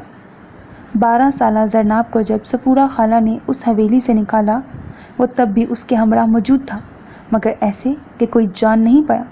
جس گاڑی میں سفر کر کے وہ سوات پہنچی تھی، ماریج بھی اس گاڑی میں موجود تھا، اور پھر صفورہ خالہ کی بیٹی کو پیسے دے کر اس کے بارے میں وقتاً فوقتاً مطلع کرنے کا کہا۔ وہ کب وہاں سے شہر کے اسکول اور پھر کالج پڑھنے کے لیے گئی، وہ ایک ایک بات سے واقف تھا۔ نہ صرف یہ بلکہ کئی بار اس کی مدد کے لیے پیسے تک صفورہ خالہ کی بیٹی کو دیے۔ اس کے ہاسٹل کا انتظام تک اس نے کر کے دیا، مگر ایسے کہ کوئی نہیں جان سکا۔ اس نے حقیقت میں اس کا بھائی ہونے کا حق ادا کیا تھا۔ اسے تو گویا حویلی آ کر چپ سی لگ گئی تھی۔ ابھی تک وہ اپنی ماں سے نہیں ملی تھی۔ اس کی جڑواں بہنیں تو اسی ہاسٹل میں رہتی تھیں، ان سے کئی بار مل چکی تھی۔ آؤ تمہیں بابا سائیں سے ملواؤں۔ اس کا ہاتھ تھامے وہ مردان خانے کی جانب بڑھی۔ ایک وہی تھی جو یوں بے دھڑک کہیں بھی چل پڑتی تھی۔ مردان خانے کی جانب جاتے 2 کام والے سامنے سے آتے نظر آئے۔ شادی کا گھر تھا، بہت سے کاموں کے لیے لوگ بلوائے ہوئے تھے۔ انہیں دیکھ کر وہ یکدم چہرے جھکائے واپس مڑے۔ بیٹھک سے نکلتا ماریج لائٹ والوں کو واپس آتا دیکھ کر حیران ہوا۔ خیریت ہے؟ وہ یہی سمجھا انہوں نے کوئی اور بات کہنی ہے۔ صاحب وہ دونوں اب کہہ بھی نہیں سکتے تھے کہ کوریڈور میں آپ کے گھر کی زنانیاں ہیں۔ انہیں ہچکچاتے دیکھ کر وہ خود ہی دروازہ پار کر کے جوں ہی باہر نکلا، نشرہ مزے سے زرناب کا ہاتھ تھامے کمرے کے قریب آتی دکھائی دی۔ وہ قہر برساتی نظروں سے اسے دیکھنے لگا۔ شکر تھا کہ سر پر دوپٹہ لے رکھا تھا۔ آپ یہاں کیا کر رہی ہیں؟ سرد لہجے میں بولا۔ بابا سائیں سے ملنا ہے۔ وہ اسے کسی خاطر میں نہ لاتے ہوئے بولی۔ آپ مردان خانے میں کیا کر رہی ہیں؟ اب کی بار وہ دبی دبی آواز میں گرایا۔ یہ تمہاری نہیں میری حویلی ہے، جہاں چاہے جاؤں۔ وہ پہلے ہی اس پر تپی ہوئی تھی، لگ رہا تھا وہ غصے کو مزید ہوا دے رہا ہے۔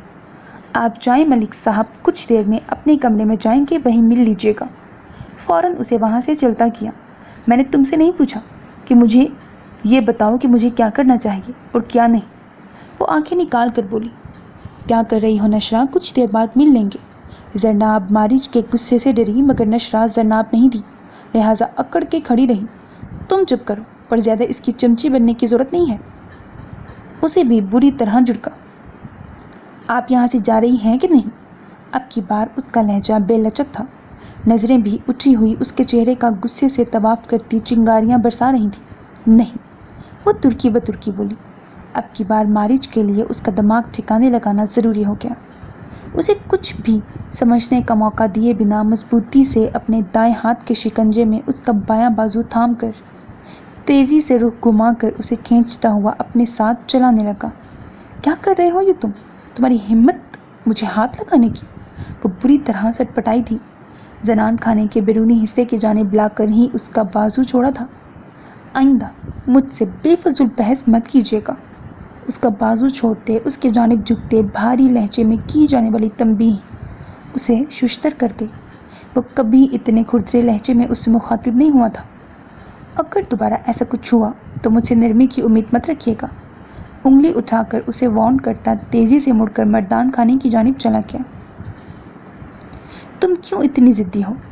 زرناب بے چارگی سے اسے دیکھ کر رہ گئی۔ وہ مارج کے رویے پر ابھی تک شدید حیرت کا شکار تھی۔ وہ سوچ بھی نہیں سکتی تھی کہ وہ کبھی یوں تحکمانہ انداز میں اس سے مخاطب ہوگا۔ اگلا دن بھی جلوہ گر ہو کر اب غروب ہونے کے قریب تھا، مگر اسے کہیں چین نہیں تھا۔ آخر وہ کس کے ساتھ تھی؟ کل سے یہ خیال اسے کھائے جا رہا تھا۔ کچھ سوچ کر موبائل کھولا۔ کلاس کے CR نے ہر ٹیچر کے ساتھ ایک واٹس ایپ گروپ بنا رکھا تھا جس میں سب اسٹوڈنٹس کو بھی ایڈ کیا تھا۔ ورید نے وہ کھول کر اس میں سے زرناب کا نمبر ڈھونڈ نکالا۔ کچھ سوچ کر یہ ٹین ایجز والی حرکت کی، اس کا نمبر ڈائل کیا۔ کچھ ہی دیر بعد دوسری جانب سے فون اٹھا لیا گیا۔ ہیلو؟ اس کی رس کھولتی آواز سن کر ورید کو یک گنا سکون ملا۔ اپنی کیفیت پر وہ خود بھی حیران تھا۔ ہیلو، نار احسان سے بات ہو سکتی ہے؟ جس بات کے برعکس الفاظ انتہائی کھردرے تھے۔ جی میں بات کر رہی ہوں۔ دوسری جانب اسی کے ہونے پر اس نے گہرا سانس خارج کیا۔ میں ورید چودھری بات کر رہا ہوں۔ اپنا تعارف اسی اکڑ انداز میں کروایا۔ جی سر، آپ نے مجھے کال کیوں کی؟ اب کی بار دوسری جانب بھی لہجے میں کھردرا پن در آیا۔ آپ کو کچھ نوٹس دیے تھے سفیان نے، آپ نے وہ مجھے ریٹرن کرنے تھے جو کہ آپ کیے بغیر چلی گئیں۔ وہ لہجے میں اجنبی پن سمو کے بولا جیسے بس یہی کہنا تھا۔ اوہ سوری سر، میں فریحہ کو کہتی ہوں وہ میرے روم سے لے کر آپ کو کل دے دے گی۔ اسے حقیقت میں بھول گیا تھا کہ وہ نوٹس اسے ورید کو واپس کرنے ہیں۔ چلیں ٹھیک ہے۔ ویسے اس سے پہلے کہ وہ فون رکھتی وہ مزید گویا ہوا۔ شادی کا بہانہ کر کے آپ تو 30 پارٹیز کر رہی ہیں۔ مجھے تو اب بھی یقین نہیں کہ آپ نے اپنی لیو کی جو وجہ بتائی وہ صحیح بھی ہے یا مزید کوئی جھول ہے۔ اس کی اتنی پرسنل بات پر وہ سیخ پا ہو گئی۔ بس سمجھ گئی وہ کل کا حوالہ دے رہا ہے جب اس نے اسے مارج کے ساتھ دیکھا تھا۔ ایکسکیوز می سر، میں اپنے پرسنل میٹرز نہ کسی کے ساتھ شیئر کرتی ہوں نہ کسی کو اجازت دیتی ہوں کہ وہ ان میں دخل اندازی کرے۔ وہ اس کی ٹھیک ٹھاک عزت افزائی کر گئی۔ اور آپ پہلے بھی ایک بار پرسنل ہو چکے ہیں۔ اس کی بات ورید کو طیش دلا گئی۔ آپ جیسے اسٹوڈنٹس پر چیک رکھنا بہت ضروری ہوتا ہے ورنہ ہمارے ہی ادارے کا نام خراب ہوگا کہ یہاں آپ جیسی لڑکیاں پڑھتی ہیں جو شادی کے بہانے بنا کر لڑکوں کے ساتھ ڈیٹس۔ ابھی اس کی بات پوری نہیں ہوئی تھی جب وہ چلائی، آپ ہوتے کون ہیں مجھ پر ایسے الزام لگانے والے؟ بہتر ہے کہ پہلے اپنی تربیت کریں پھر دوسروں کو سبق پڑھائیں۔ وہ بھی اسے بے نقد سنا کر فون بند کر گئی۔ گھٹیا انسان، ایسے لوگ کبھی نہیں بدلتے۔ فون بند کر کے بڑبڑائی تھی۔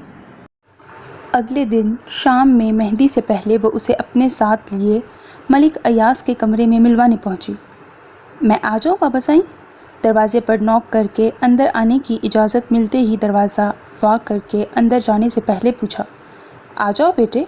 بائی مردانہ آواز پر نشرہ کے پیچھے کھڑی زرناب کا دل بھر آیا۔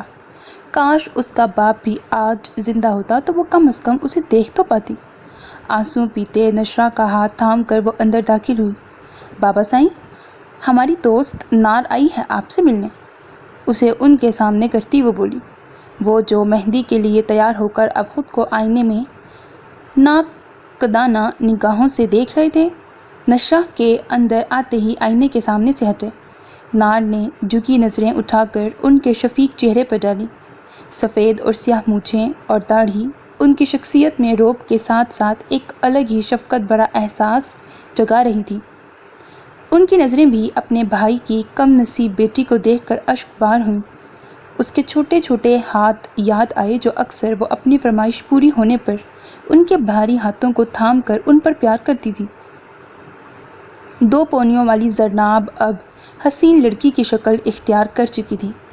حسن ان کے خاندان کا حصہ تھا اور زرناب بھی انہی میں سے ایک تھی کہ جسے بندہ دیکھے تو پھر ٹھٹک کر رک جائے۔ اس کے سلام کرنے پر انہوں نے آگے بڑھ کر اس کا چہرہ ہاتھوں میں تھاما۔ وہ گھبرائی جبکہ نشرہ ششتر انہیں اپنی کسی دوست کے ساتھ ایسے کرتے دیکھ رہی تھی۔ پیار کرنے کا یہ مخصوص انداز صرف اس خاندان کی بچیوں کے ساتھ اپنایا جاتا تھا۔ یکدم جھک کر انہوں نے اس کے ماتھے پر لب رکھے۔ اس انداز پر زرناب کا دل کیا ہر مصلحت بالائے طاق رکھ کر ان کے پرشفیق چوڑے سینے پر سر رکھ کر اپنی ہر تکلیف بہا دے، مگر وہ ایسا کچھ نہیں کر سکتی تھی۔ بمشکل اپنے آنسو پیے۔ ماشاءاللہ بہت پیاری بچی ہے۔ محبت ان کے لہجے سے ہی عیاں ہو رہی تھی۔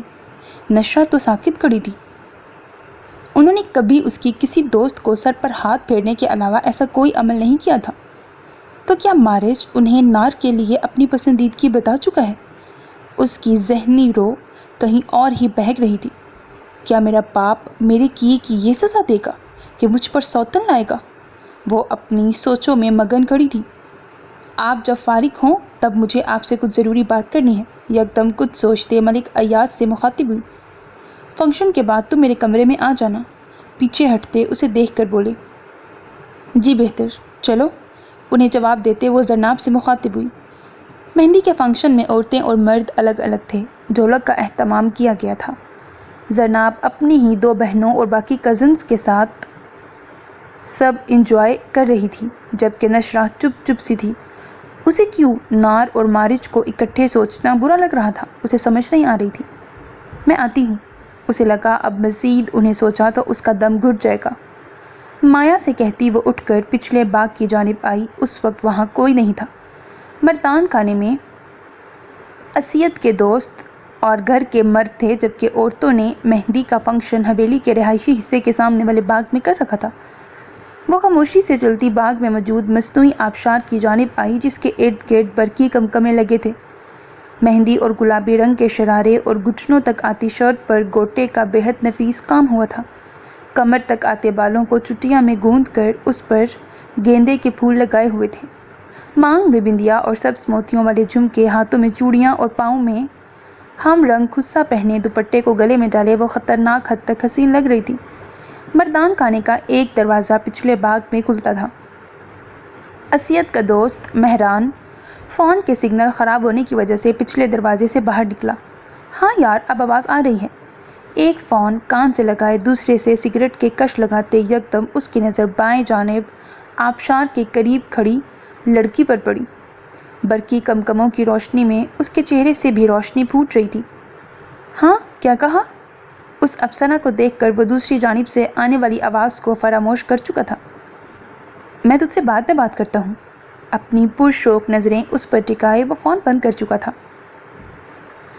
اس سے پہلے کہ اس کے قدم نشرہ کی جانب اٹھتے، پیچھے سے کندھے پر پڑنے والے بھاری ہاتھ نے اسے بے اختیار رکنے پر مجبور کیا۔ مڑ کر دیکھا، مارج سر تاثرات لیے اس کے پیچھے کھڑا تھا۔ وہ اسے اسیت کے والد کے خاص بندے کی حیثیت سے جانتا تھا۔ کھانا کھل چکا ہے، بہتر ہے کہ آپ اندر تشریف لے جائیں۔ اس کے مڑتے ہی اس کے سرد الفاظ نے اسے لمحہ بھر کو خفت زدہ کیا۔ اس کے کندھے سے ہاتھ ہٹا کر پھر سے ہاتھ پشت پر باندھے۔ وہ موبائل کے سگنل ٹھیک نہیں تھے نا، تو اسی لیے میں یہاں آ گیا۔ وہ خفت مٹانے کو وضاحت دینے لگا۔ بہتر ہے کہ جتنے دن آپ یہاں ہیں موبائل کے سگنل نہ بھی آئیں، تب بھی آپ ان کمروں سے باہر نہ آئیں، ورنہ ہر طرح کے سگنل بند کرنے میں مجھے ایک پل نہیں لگے گا۔ اس کا جتلاتا انداز مہران کا حلق خشک کر گیا۔ ایک ہاتھ سے اسے اندر جانے کا اشارہ کیا۔ وہ سر جھکائے تیزی سے اندر کی جانب بڑھا۔ اس کے اندر جانے تک مارج کی نظروں نے اس کا پیچھا کیا۔ آیا کہ پیچھے مڑ کر اس مورت کو نہ دیکھ لے۔ جیسے ہی وہ اندر گم ہوا، اب کی بار اس نے گردن موڑ کر خشمگی نظروں سے نشرہ کو دیکھا، جو اپنے حلیے سے بے پرواہ یہاں کھڑی تھی۔ کچھ سوچ کر قدم اس کی جانب بڑھائے۔ آپ یہاں کیا کر رہی ہیں؟ سرد لہجہ اب بھی برقرار تھا۔ اس کی آواز سن کر وہ فوراً پلٹی۔ ڈارک گرین شلوار اور کرتے میں شانوں پر کالی چادر ڈالے مارج کو دیکھا۔ اس قدر حسن دیکھ کر مہران کا ٹھٹکنا بنتا تھا، مگر وہ مارج تھا، نفس کو اس کی انتہا پر آزمانے والا۔ اس کے حسن نے بھی دل پر کوئی واردات نہیں کی تھی۔ اب کیا کہیں کھڑی بھی میں تمہاری مرضی سے ہوں؟ وہ جو پہلے ہی اس کی وجہ سے منتشر سوچیں لیے بد دل ہو رہی تھی، اس کے سامنے آنے پر گویا پھٹی پڑی۔ زنان خانے میں جو مرضی کریں، اس پر مجھے کیا کسی کو بھی کوئی اعتراض نہیں، مگر اس جانب مردان خانے کا دروازہ ہے، کوئی بھی کسی بھی وقت آ سکتا ہے۔ اس کی بات کے جواب میں بڑے تحمل سے اسے سمجھایا۔ جانتی ہوں، دودھ پیتی بچی نہیں ہوں، دانت چبا کر بولی۔ کاش کہ آپ جانتی اور سمجھتی ہوتی تو یوں مجھے آپ پر وقت ضائع نہ کرنا پڑتا۔ وہ بھی تڑکھا۔ تو کس نے کہا ہے وقت ضائع کرو؟ ابھی تمہاری دسترس میں نہیں آئی کہ ایسے حکم نامے جاری کرتے پھر رہے ہو؟ ایک نکاح کیا ہو گیا، تم تو میرے کل مختار بن بیٹھے ہو۔ وہ اس سے مزید الجھ رہی تھی۔ میاں بیوی کے درمیان سب سے اہم یہ نکاح ہی ہوتا ہے، باقی سب تو دنیا کے تقاضے ہیں۔ اپنے مخصوص انداز میں ہولے سے مسکراتے وہ اسے اور بھی پتنگے لگا گیا۔ اس بکواس کا مطلب کہنا کیا چاہتے ہو؟ محبتیں کسی اور سے اور بشری تقاضے کہیں اور پورے کرنا چاہتے ہو؟ واہ مارج واہ! اس کے طنز پر مارج کے مسکراتے لب سکڑے۔ پہلے بھی کہا تھا سوچ سمجھ کر بولا کریں۔ لہجہ سنجیدہ ہوا۔ ہاں، ہم ہر کام سوچ سمجھ کر کریں، اور تم جہاں دل چاہے منہ مارتے پھرو۔ وہ آپے سے باہر ہو رہی تھی۔ کہاں منہ مارا ہے میں نے؟ آنکھیں سکیڑ کے غصے سے جبڑے بھینچے۔ اتنے ہی تم ننھے کاکے! تمہارا کیا خیال ہے مجھے نہیں معلوم تمہارے اور نار کے بیچ کیا چل رہا ہے؟ اور آ گئے مجھ پر پابندیاں لگانے۔ وہ چٹکی۔ Be be! بھاری آواز میں وہ چلایا۔ نشرہ نے پہلی بار اس کی گن گرج سنی تھی۔ دل سہم گیا، آنکھوں کی پتلیاں پھیلی۔ شکر کریں کہ میں مارج ہوں، عام مرد نہیں، ورنہ اس گھٹیا بات کا جواب بہت اچھی طرح دیتا آپ کو۔ ایک ایک لفظ چبا چبا کر بولتا وہ نشرہ کو خوفزدہ کر گیا۔ غصے سے آنکھیں لال ہو رہی تھیں۔ 1 منٹ سے پہلے آپ یہاں سے چلی جائیں۔ چٹکی بجا کر اسے زنان خانے کی جانب جانے کا اشارہ کیا۔ نشرہ اس کے غصے سے خوفزدہ ہوتی زنان خانے کی جانب بھاگی۔ پیچھے وہ مٹھیاں بھینچ کر بمشکل اپنا غصہ کنٹرول کرنے لگا۔ کچھ معلوم ہوا؟ وہ صبح سے اپنے خاص بندے کی کال کے انتظار میں بیٹھا تھا۔ چودھری صاحب، وہ کہہ رہے ہیں کہ ان کی بیٹی تو یہاں سے بہت عرصہ پہلے کسی اور شہر چلی گئی تھی۔ اس کی بات سن کر وہ سلگ گیا۔ کیا مطلب ہے اس بکواس کا؟ کہاں گئی وہ پھنکارا۔ صاحب وہ نہیں جانتے، وہ منمنایا۔ یہ پتہ کروایا ہے تم نے اتنے دن لگا کر، ناکام انسان! وہ دھاڑا۔ وہ جو کب سے اس انتظار میں تھا کہ اب اپنی منزل کے نزدیک ہے، جلد ہی وہ اس لڑکی کو اس کے کیے کی سزا دے گا، اب بھی وہیں کا وہیں کھڑا تھا۔ صاحب میں پھر سے پتہ کرتا ہوں، وہ بے چارگی سے بولا۔ جانتا تھا اب ورید چودھری اس کا کیا حشر کرے گا۔ تم رہنے دو، کر لیا تم نے پتہ۔ میں حویلی جا کر خود ہی کچھ کرتا ہوں، اور تم بھی اگلے ہفتے حویلی پہنچو۔ فرید کی دھمکی پر اسے اپنی متوقع حالت کا اندازہ ہو گیا تھا کہ اس کے ساتھ حویلی پہنچنے پر کیا سلوک ہوگا۔ صاحب آپ مجھے ایک اور موقع دیں، وہ گڑ گڑایا۔ اگلے ہفتے تک تمہارے پاس موقع ہے، جو کچھ پتہ کروا سکتے ہو کرواؤ۔ اس کے سرد لہجے میں چھپی تنبیہ کو وہ بہت اچھے سے سمجھ گیا۔ غصے سے فون بند کیا۔ کہاں چھپی ہوئی ہو تم؟ غصے سے ایک ہاتھ کا مکہ بنا کر دوسرے ہاتھ کی ہتھیلی پر مارا۔ اسی لمحے فون پھر سے گنگنایا۔ بیزار ہو کر فون اٹھایا۔ دوسری جانب سغرا بیگم تھی۔ کیسا ہے میرا چاند؟ لہجے میں شدید محبت تھی۔ ٹھیک ہوں، آپ بتائیں۔ بمشکل اپنے غصے پر قابو پایا۔ اس وقت وہ جس قدر ڈسٹرب تھا، کسی سے بات نہیں کرنا چاہتا تھا، مگر ماں کا فون دیکھ کر اٹھا ہی لیا۔ میں بھی ٹھیک ہی ہوں۔ اچھا میں نے تیرے لیے رشتہ دیکھا ہے۔ ان کے اشتیاق بھرے لہجے پر چھم سے نقاب سے جھانکتی 2 آنکھیں اس کی نظروں کے سامنے لہرائیں۔ کیا جلدی ہے آپ لوگوں کو؟ وہ اکتایا۔ دیکھ ورید، تیرے بڑے دونوں بھائیوں کی شادی کب کی ہو گئی، اور تو ایسے ہی پڑ رہا ہے۔ ان کے لہجے میں جیسے دکھ تھا۔ تو ان کی شادیاں جلدی ہونے کا مقصد یہ ہے کہ میں بھی اسی روش کو برقرار رکھوں؟ وہ اکھڑے لہجے میں بولا۔ ابھی صرف رشتہ پکا کر دیتے ہیں، جب تو کہے گا شادی تب کر دیں گے۔ وہ اسے منانے لگی۔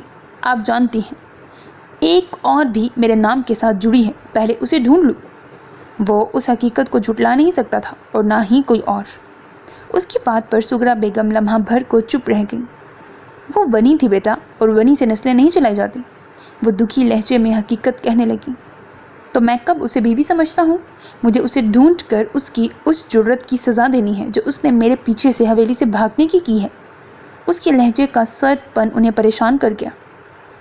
بیٹے چھوڑ دو اسے اس کے حال پر۔ انہوں نے اسے اپنے ارادے سے ہٹانے کی کمزور سی کوشش کی۔ آپ تیاری کریں میری منگنی کی، مگر مجھے اپنے ارادے سے ہٹانے کی کوشش مت کیجیے گا۔ وہ اجنبی لہجے میں بولا۔ لڑکی کون ہے؟ ایک دم خیال آنے پر پوچھا۔ میرے چچا کی نواسی ہے، باپ MPA ہے، شہر میں ہی ہوتی ہے، شاید تمہاری یونیورسٹی میں پڑھتی ہے۔ انہوں نے تفصیل بتائی۔ نام وغیرہ سب بتائیں، میں پتہ کرواتا ہوں۔ اس کے مان جانے پر ہی وہ خوش ہو کر اسے مزید بتانے لگی۔ ہیلو، ابھی مہندی کا فنکشن ختم ہوا ہی تھا۔ وہ کمرے میں آ کر کپڑے تبدیل کر کے سونے کی تیاری کر رہی تھی جب انجان نمبر سے کال آئی۔ کچھ سوچ کر فون اٹھا لیا۔ دوسری جانب فریحہ تھی۔ خیریت، تم نے اتنی لیٹ کال کی؟ سامنے گھڑی 1 بجا رہی تھی۔ ہاں یار، اصل میں میرا بیلنس نہیں ہے اور گھر کا وائی فائی بھی خراب ہے۔ میں سر کو کال کر کے بتانا چاہ رہی تھی کہ ان کے نوٹس میں نے سر باقر کو دے دیے تھے کیونکہ سر آج یونی سے جلدی چلے گئے تھے، تو میں چاہ رہی تھی کہ انہیں انفارم کر دوں، مگر بھائی کے نمبر سے شاید کال کر رہی ہوں اور ان نون نمبر دیکھ کر شاید وہ پک نہیں کر رہے۔ فریحہ نے اسے فون کرنے کی وجہ بیان کی۔ تو اب تم ایسا کرو کہ سر کو کال کر کے بتا دو کہ سر باقر سے نوٹس لے لیں، یا اگر لے لیے ہیں تو کنفرم کر دیں۔ وہ مزید گویا ہوئی۔ تو یار منڈے کو پوچھ لیں گے۔ وہ اس شخص کو فون نہیں کرنا چاہتی تھی۔ یار کل سر کا سیمینار ہے، تمہیں یاد نہیں انہوں نے کہا تھا کہ انہیں وہ نوٹس اس کے لیے چاہیے، اور اگر ان تک نہ پہنچے تو تمہارا اور میرا حشر کر دیں گے۔ سبھی ورید کی انسلٹ کرنے کی عادت سے ڈرتے تھے۔ وہ بہت بری طرح بے عزت کرتا تھا۔ اچھا یار، دیکھتی ہوں، وہ منہ بنا کر بولی۔ اس ناپسندیدہ شخص سے بات کرنا اسے امتحان لگتا تھا۔ پلیز یار، وہ ملتجی ہوئی۔ اچھا ٹھیک ہے۔ پھر سے گھڑی میں وقت دیکھتے حامی بھری۔ اس کا فون بند ہوتے ہی اس نے ورید کا فون ملایا۔ تیسری ہی بیل پر فون تو اٹھا لیا گیا، مگر آگے سے کسی نسوانی آواز پر وہ لمحہ بھر کے لیے خاموش ہوئی۔ کون ہے بھائی؟ تیکھے لہجے میں پوچھا گیا۔ وہ سر ورید سے بات ہو سکتی ہے؟ وہ اپنی حیرت چھپاتی ہوئی بولی۔ ویٹ، دوسری جانب سے بیزار لہجے میں کہا گیا۔ کون ہے؟ اسے ورید کی آواز سنائی دی۔ تمہاری کوئی اسٹوڈنٹ ہے شاید۔ عجیب ہیں، اتنے مینرز نہیں کہ کسی کے پرسنل ٹائم میں اسے ڈسٹرب نہیں کرتے۔ فون کو ہولڈ کرنے کی زحمت کیے بنا وہ جو کوئی بھی تھی اپنے نادر خیالات کا اظہار کر رہی تھی۔ کیا اس نے شادی کر لی؟ جس استحقاق سے اس لڑکی نے فون اٹھایا تھا اور جو ذو معنی بات کہی تھی، اس سے تو زرناب کو یہی اندازہ ہوا۔ اس جیسی لڑکی یہ سوچ نہیں سکتی تھی کہ میاں بیوی کے رشتے کے بغیر بھی لڑکا لڑکی اس استحقاق کے ساتھ اس لمحے ایک دوسرے کے ساتھ رات کے اس پہر موجود ہو سکتے ہیں۔ ہیلو؟ کچھ دیر میں ہی اس کی بھاری پرسحر آواز فون میں ابھری۔ سوری سر، میں نے اس وقت آپ کو ڈسٹرب کیا۔ اصل میں فریحہ نے آپ کے نوٹس سر باقر کو دے دیے تھے۔ کیا انہوں نے آپ کو دے دیے ہیں؟ اس نے سیدھے سادے انداز میں پوچھا۔ ورید کے وہم و گمان میں نہیں تھا کہ اس لمحے وہ اسے فون کرے گی، جس کے خیالوں سے پیچھا چھڑانے کو وہ شام میں ہی اپنے ساتھ ریدا کو لے آیا تھا، اور اس وقت وہی اس کے ساتھ موجود تھی۔ وہ واش روم میں گیا ہی تھا جب اس کا فون بجا۔ ریدا نے بنا اجازت اس کا فون اٹھا لیا تھا۔ واش روم سے باہر آتے اس کے ہاتھ میں اپنا فون دیکھتے اسے ناگوار گزرا، مگر فون پر ابھرتی آواز سن کر اس کی ساری ناگواریت کہیں جا سوئی تھی۔ یہ کیا ہو رہا تھا اس کے ساتھ؟ وہ پریشان ہو کر رہ گیا تھا۔ نہیں، انہوں نے مجھے کوئی نوٹس نہیں دیے۔ انتہائی غیر ذمہ دار آپ ہیں، اور آپ کی دوستیں بھی آپ کے جیسی ہیں۔ جس وقت میں یونی میں تھا تب اس نے مجھے نوٹس کیوں نہیں دیے؟ نہ جانے کس بات کا غصہ نکالتے وہ اس پر الٹ پڑا تھا۔ ایکسکیوز می سر، آپ اس طرح مجھے انسلٹ نہیں کر سکتے۔ اسے شدید سبکی محسوس ہوئی، اور اس وقت اب آپ فون کر کے اپنے مزید غیر ذمہ دار ہونے کا ثبوت دے رہی ہیں۔ اس کا غصہ کم ہونے کا نام نہیں لے رہا تھا۔ شاید یہ غصہ زرناب کے لیے اس کے دل میں پیدا ہونے والی حیثیت کا اثر زائل کرنے کے لیے تھا۔ فریحہ کا کوئی ایشو تھا، وہ آپ کو کال نہیں کر پائی، اسی لیے اس نے مجھے کہا۔ خیر، آپ کی وائف سے بھی اس وقت کال کرنے پر ایکسکیوز کر چکی ہوں، آپ سے بھی کر لیتی ہوں۔ اسے خود بھی اس وقت فون کرنا اچھا نہیں لگ رہا تھا۔ پتہ ہوتا وہ اتنی بے عزتی کرے گا تو کبھی بھی کال نہ کرتی۔ وائف؟ اس نے اسی کا لفظ حیرت سے دہرایا۔ جی، ابھی آپ کی وائف ہی تھی نا؟ وہ بھی اس کی حیرت پر متحیر ہوئی۔ نان سینس! وہ پھر سے اسے رنگید گیا۔ فون اٹھا کر بالکنی میں جا کھڑا ہوا۔ ریدا نے چپتی نگاہوں سے اس کا اجنبی انداز دیکھا۔ وہ میری بیوی نہیں ہے۔ وہ نہیں جانتا تھا وہ اسے یہ وضاحت کیوں دے رہا تھا۔ تو پھر وہ اس وقت وہ اپنی حیرت چھپا نہیں پائی اور بے تکی بات کہہ گئی۔ جیسے ہی اپنی بات سمجھ آئی خود ہی خاموش ہو گئی۔ صرف دوست ہے وہ مزید وضاحت دینے لگا۔ مجھے کیا، وہ آپ کی جو بھی ہوں، آپ مجھے کیوں وضاحت دے رہے ہیں؟ خیر، مجھے آپ کو انفارم کرنا تھا بس۔ وہ جلدی سے بات سمیٹنے لگی۔ مجھے کیا ضرورت ہے آپ کو وضاحت دینے کی؟ وہ بات کو طول دے رہا تھا۔ مجھے بھی جاننے میں انٹرسٹ نہیں ہے، وہ جھنجھلائی۔